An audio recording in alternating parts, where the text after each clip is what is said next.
తెలంగాణ రాష్ట్రంలో cancer care system అభివృద్ధికి ప్రభుత్వానికి అన్ని విధాలా సహకరించేందుకు సిద్ధంగా ఉన్నామని పద్మశ్రీ నోరి దత్తాత్రేయుడు ముఖ్యమంత్రికి హామీ ఇచ్చారు.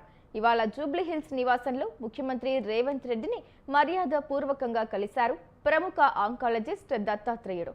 తెలంగాణలో విద్య, వైద్య రంగాల అభివృద్ధికి రాష్ట్ర ప్రభుత్వం చేస్తున్న కృషిని నోరి దత్తాత్రేయుడు ప్రశంసించారు.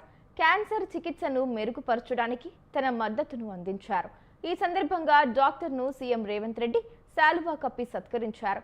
కాగా ప్రఖ్యాత రేడియేషన్ ఆంకాలజిస్ట్ పద్మశ్రీ గ్రహీత డాక్టర్ నోరి దత్తాత్రేయుడు సుప్రసిద్ధ భారతీయ వైద్యుడు.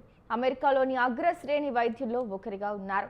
మహిళల్లో వచ్చే క్యాన్సర్ వ్యాధులను నయం చేయడంలో సిద్ధహస్తులుగా పేరొందారు.